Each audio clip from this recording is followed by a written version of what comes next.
It's cut day in the NFL and in Jacksonville. We're going live and we're going to talk about it. A little bittersweet today, but we'll go through the names and tell you any surprises that we see. We'll do it in just a second here on Locked On Jaguars.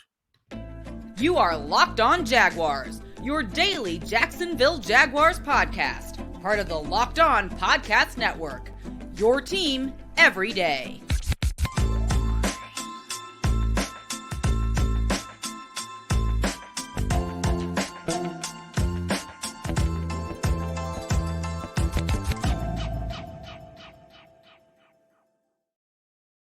You are looking live. I always wanted to say that. No, but thank you and welcome to another edition of Locked On Jaguars. I am the host of the Locked On Jaguars podcast, Tony Wiggins. We're at your team every day, and we thank you for making us your first listen. In case you didn't know, if you're on YouTube right now, guess what? All you got to do is hit the bell for notifications whenever we drop an episode. Make sure you like and subscribe to the page also, because we're free to subscribe to here. And wherever you get your audio podcast, make sure you tap in every single day to make sure you don't miss an episode there as well.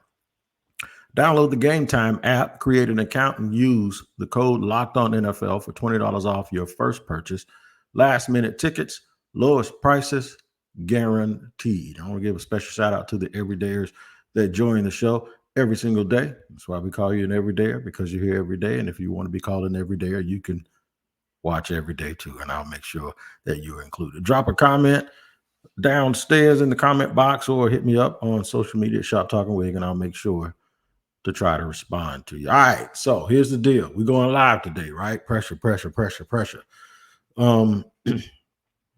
Cut down day came and went. So what we're going to do is we're going to talk about the fact that the cuts are to 53 have been made. They are official by the Jaguars. I'll run through the list. Also, I make sure I use the word initial, because it doesn't mean that it's going to stay the same way. Now, I will tell you this.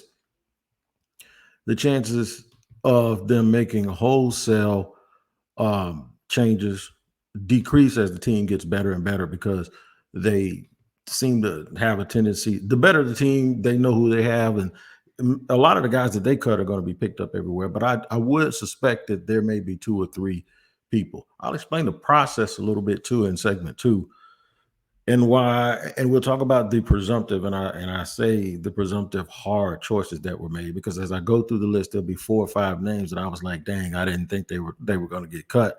But it's not over. They can always be brought back to the practice squad, but a lot of those guys may end up being picked up elsewhere. And then I'll look at in segment 3 what is still needed before week 1, and that's why I said the initial list, because there still may be 1 or 2 big names or players added at certain positions as more cuts become official. All right, let's get to it, and we'll get right to it for you. Thank all of you guys for who's taking your time out also to join me for this live podcast. We're running about 26, 27 minutes, and then I'll let you get back to whatever it was you were doing, even if it's shopping for water and perishable items, because we're supposed to, I think, what is it, Idalia? Is that her name? Is that the name of the storm? She sounds old, doesn't she? That's like an old person's name. But anyway, we just hope that she doesn't do a lot of new damage to the state of Florida. But we'll all get together, embrace, and prepare. It's my first one in my new home. So, yeah. All right, let's get to it. When I get to one, I may throw the bat signal up. This is my T-Wig bat signal as one that shocked me. All right, let's start at the very top. I'm going in the order. Now, these are the guys who were waived. Long snapper Tucker Addington. Wide receiver Kevin Austin Jr. Safety Latavius Brini. Outside linebacker DJ Coleman. Running back Snoop Connor. Offensive lineman Coy Cronk. Defensive lineman Deshaun Dixon. Cornerback Eric Hallett. Wide receiver Jacob Harris. Cornerback Caleb Hayes. Linebacker Dequan Jackson. Offensive lineman Samuel Jackson.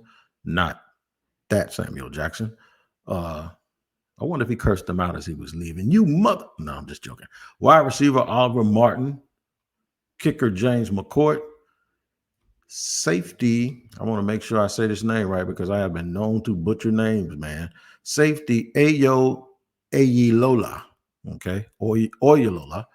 tight end Derek Parrish, tight end Josh Peterson, coach's son, tight end Garrett Prince. There you go. Wide receiver Kendrick Pryor, Nathan Rourke, quarterback Nathan Rourke, thought he would stick around. Outside linebacker Jordan Smith, I wanted him to stay. Had to come back from a tough injury last year, and that's always a rough one. Outside linebacker Willie Taylor, the third. Defensive lineman Raymond Vohasek. Offensive lineman Darrell Williams. Wide receiver Seth Williams. Cornerback Divide Wilson. So I've done the bat signal like 4 times. If you have not, if you're not watching it, and you're just listening to it, there are 4 guys right there. Waived, injured, Jeray Jenkins, a wide receiver, released, and these guys are not subject to waivers. Chandler Brewer, who's an offensive lineman, Tavon Campbell, cornerback, defensive lineman Michael Dogby, there's a guy that they signed in free agency, offensive lineman Bobby Evans, and the running back Kadre Ollison. Placed on reserve, injured, Ventrell Miller. That's expected after his Achilles, and Josh Wells, offensive lineman. And placed on the exempt list for the commissioner is Chris Claybrooks, the defensive back. Now, we talked about that as I broke a story a few weeks ago, a bad story about an arrest. He was arrested with some allegations. The allegations are awful, but everyone needs their day in court. So I guess that's what he can't practice with the team. He can't play. Therefore, he's on the commissioner's exempt list. So not somewhere you really, really want to be. So those are the cuts. A couple of surprises in there. The fact that they did not keep a third quarterback. And hopefully, I think he's a practice squad addition. Divide Wilson was getting rave reviews a couple of weeks ago. But this is what happens. Once the games start being played, that's when you really, really separate it. Was it a situation where he was not able to transfer what he was doing on the practice field to a game? Or was it just that the other guys stepped up and then those veterans would take this grown man with mortgages, man, that got kids in pre-K, they are not going to give these jobs up easily. So that's the case. So before we get into the other hard choices that had to be made in segment 2, I'll give you a little bit of insight, and I called someone to make sure that I was going to be correct on this. And the way this works, I always talked about when the Jaguars were looking for a GM before, and people kept bringing up guys who their primary experience and most of their experience, and sometimes their only experience, was being the director of pro personnel. Folks confuse that with the director of player personnel, right? Director of player personnel is usually like an assistant GM, and he sort of sits in a responsibility area where he's responsible for the pro side and the college side. Director of college scouting is the head of a college scouting. Director of pro personnel is the head of pro scouting. That department is smaller than the college side. That's why most of the guys that get jobs at a higher level end up coming from the college side, from director of college scouting, because they supervise more people. It does not mean that's the only way. I know Scott Pioli came from the pro side, as well as the current general manager for the New Orleans Saints. The Atlanta Falcons, when he was in New Orleans, he came from the pro side. So Terry Fontenot. So it had to, but once he came from the pro side, he was able to sit in that seat, and he got the rare, I wouldn't call it rare, but the less likely promotion to be the director of player personnel, which kind of oversees both, and it gives him the experience that he needs to be a GM. Now, these days are the Super Bowl, if you will, for the pro guys, because they got to know all of the guys that are getting cut, and they got to make recommendations. And they've been watching players from the other team. They know every single player on every list.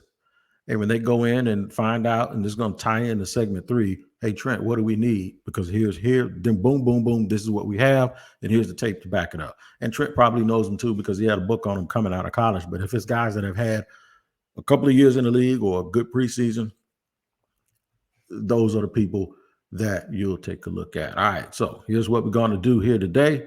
I'm going to make sure that we get into the presumptive guys that we thought um, were going to make it that didn't.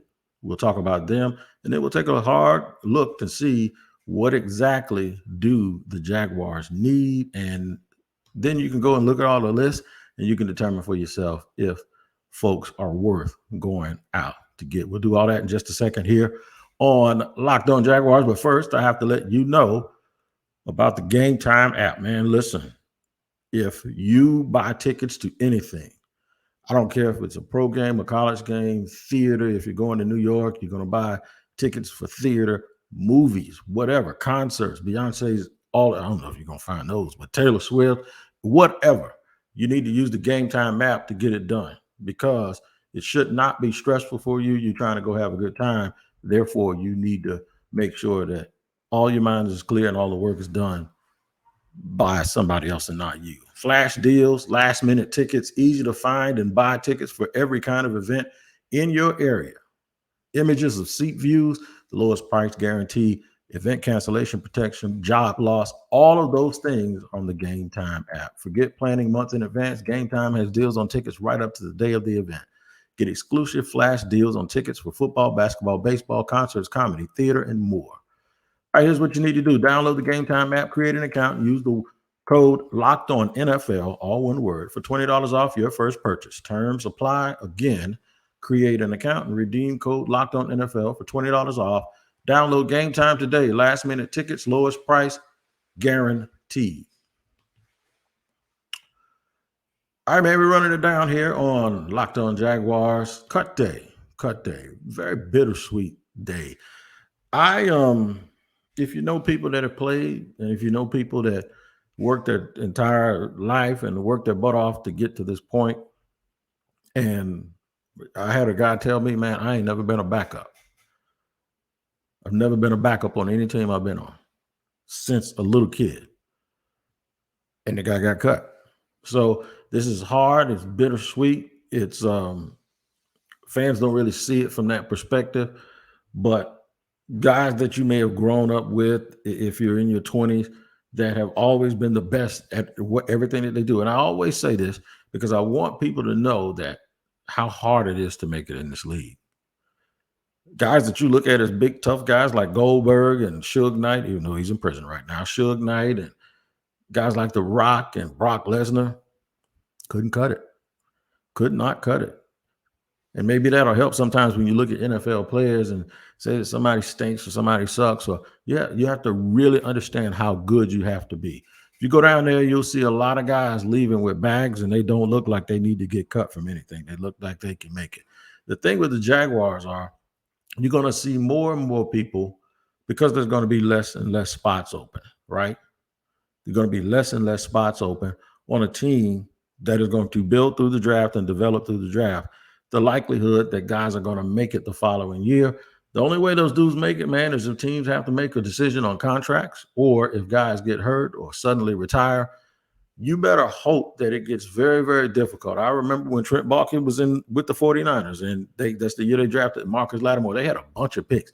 They were cutting guys they picked in the 4th round because that's what has to happen once you start elevating. Once you start elevating in this league and you start getting good and there's less and less spots open. Now, I'll tell you this, the Chiefs, they were already a really good team, and the Chiefs, all of their rookies made the team last year. I would say all of them, but damn near all of them, and like 6 of them, and guys that were chosen in day 3 ended up playing significant minutes for a team that won the championship. I ain't gonna say minutes, but snaps for a team that won the title.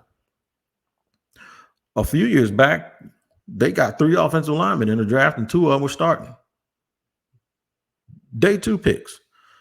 Well, one's a day 2 pick, one's a day 3 pick. So there is room once you reach the higher level for these guys to actually make the team when they're picked. But those teams are going to be it's going to be very, very difficult for undrafted free agents. It's going to be difficult for later round guys to make those and that's a good thing. The Jags had a lot of picks this year in a draft that most people didn't think was a great draft. I assume the hard choices came at the positions where the Jaguars either have guys that are being suspended or guys that are banged up, and those injuries and being hurt right now, it's not long term.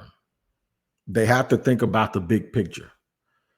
Cam Robinson's coming back in week 5, right? So now they got to look at that situation, and then they got to see what's going on with Cooper Hodges. And this is where all that backdoor communication really comes into effect. That's why I woke up this morning and I sent a message. I said, I am not going to play GM today. I'm not going to play GM today because I know what I saw, but I haven't watched the tape from practice, the eye in the sky.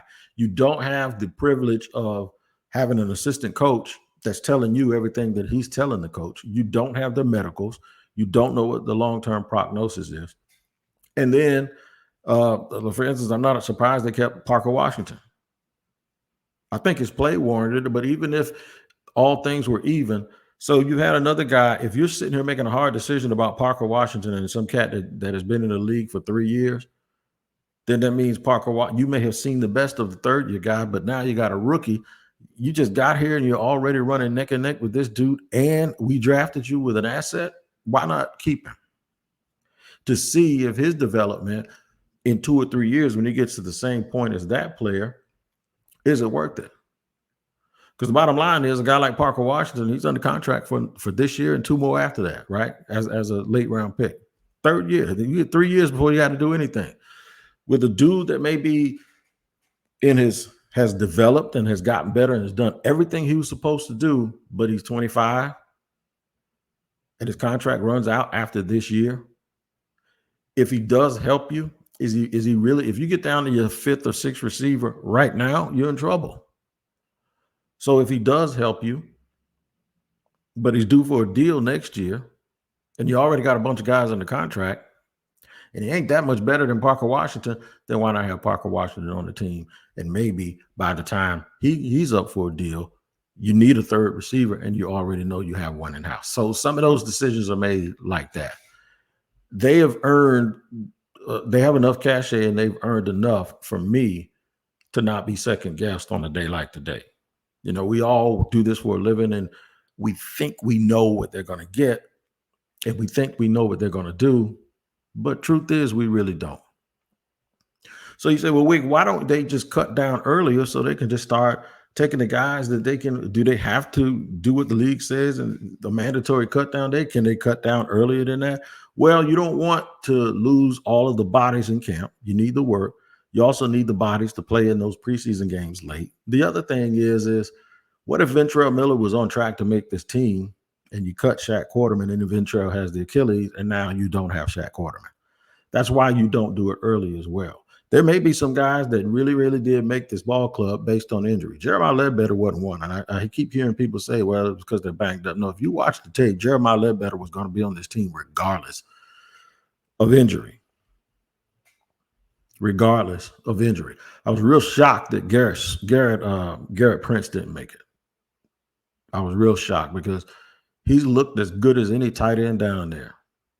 I'm almost ready to say, and this is a good problem to have, I'm almost saying they overshot the runway on the tight end position. Now, I know I've been real critical of them not having good tight ends forever, right? So if you overshoot it, fine, you overshoot it. But Luke Farrell has developed. I don't know if people realize this. When they go to their 2 tight end sets, he's a starter. It's Luke Farrell and Evan Ingram. And they use the 2nd-round pick on Brenton Strange, and then they cut a really good player in Garrett Prince.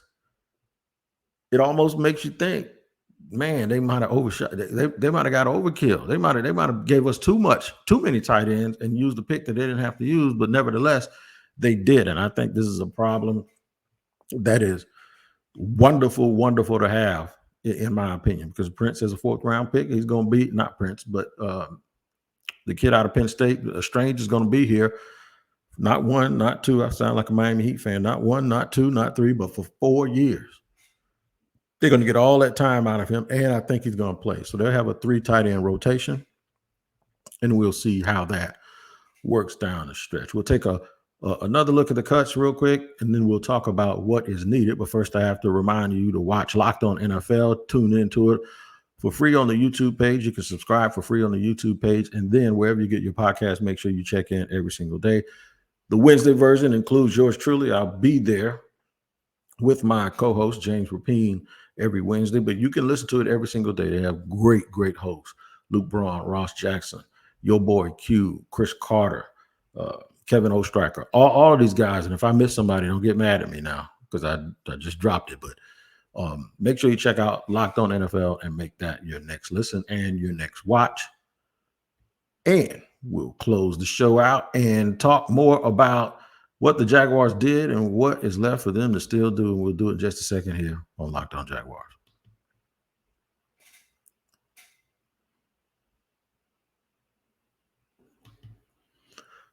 All right, thanks for joining again. The Locked On Jaguars podcast is a live edition here. I ain't scared. Folks think I'm scared to go live. I've been going live all my life. I ain't scared. I just hope nothing happens to make me have to shut this thing off real quick. But no, I'm glad you guys joined us today on Cut Day. I decided to go live because the energy, it felt a little bit different, and I wanted to just give you my raw thoughts and my opinion straight from the hip without a whole bunch of rehearsing. I've kind of planned on how I wanted to do this show the entire time. Lots of really, really good football players, I believe. If I had to do an over-under on it, and I know FanDuel doesn't have an over-under on this because it's just too quick. I was not surprised by Snoop Conner. The other running backs have just outplayed him.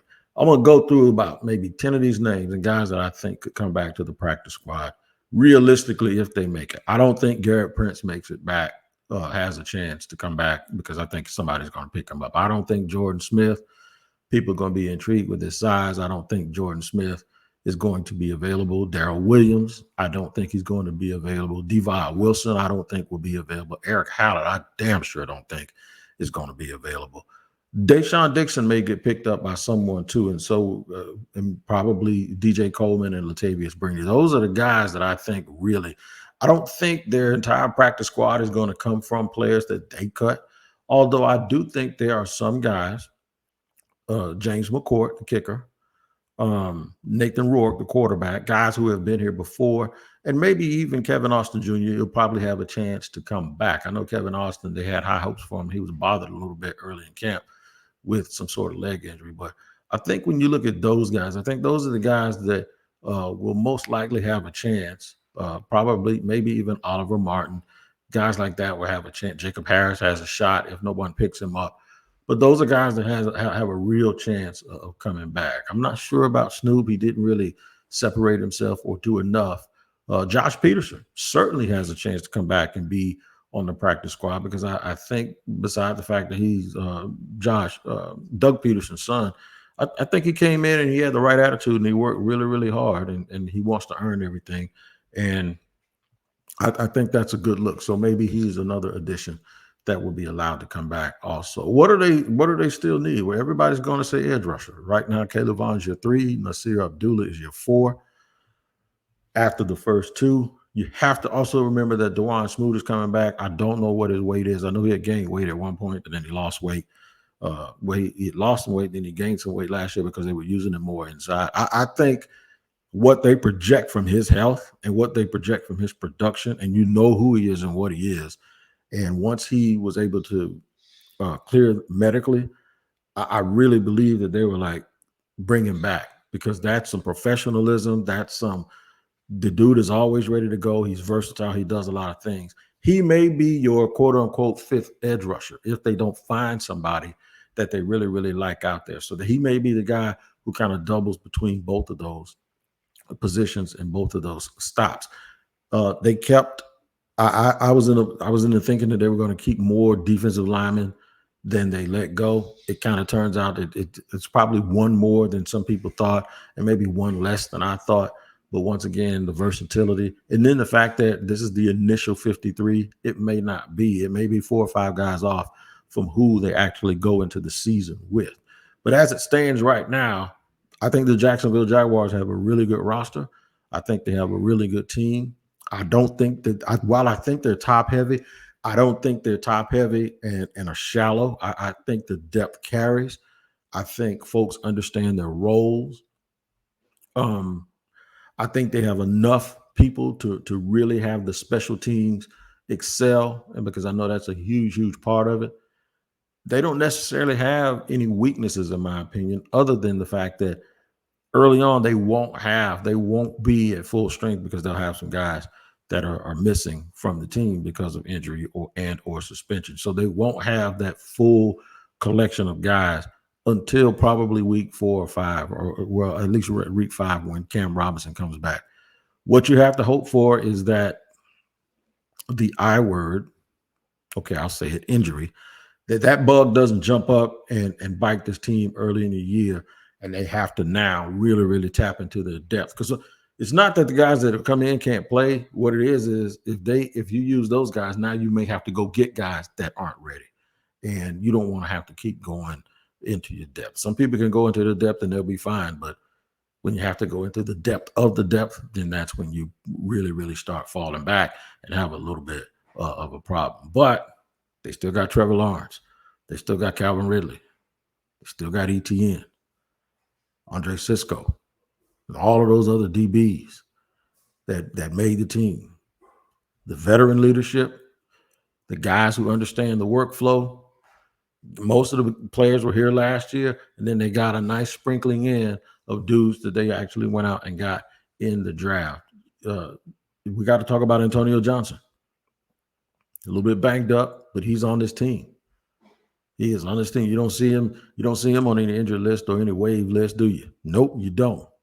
So quickly, I'll go back through one more time this list, and I'll go real quick. Long snapper Tucker Addington, wide receiver Kevin Austin, safety Latavius Brini, outside linebacker DJ Coleman, Snoop Connor at running back, offensive lineman Coy Cronk, defensive lineman Deshaun Dixon, cornerbacks Eric Hallett as well as Devi Wilson, wide receiver Jacob Harris, wide receiver Oliver Martin, wide receiver Kendrick Pryor, Caleb Hayes at corner, Daquan Jackson, Samuel Jackson, not that Samuel Jackson, Darrell Williams at the offensive line, Raymond Vohasek. I think Vohasek may come back too. He's a big kid. He may come back on the practice squad, I think.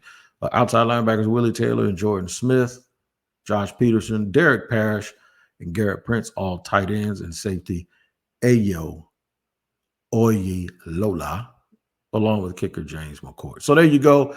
Those are the guys waived, injured, were wide receiver Jeray Jenkins released and are not subject to waivers, or Chandler Brewer, Tavon Campbell, Michael Dogby, Bobby Evans, and Quadre Ollison. And Ventrell Miller and Josh Wells are on injured reserve. Now, I know Ventrell's out for the season. I don't know if Josh may be a guy that they call back. And then Chris Claybrooks is on the commissioner's exempt list. He doesn't get paid. He doesn't practice. And he also does not play until his legal issues get resolved and the commissioner is satisfied. All right, I hope you've been satisfied with today's show. Make sure you tap back in every single day on Locked On Jaguars. Make sure you subscribe and hit the like button on both YouTube or wherever you get your podcast from an audio perspective. And remember, this is the initial 53. It does not mean that it's over, but you guys make sure we'll keep you covered. If the Jaguars make any more moves and additions, take care of each other, as I always say, and we'll see you next time on Locked On Jaguars. You are Locked On Jaguars,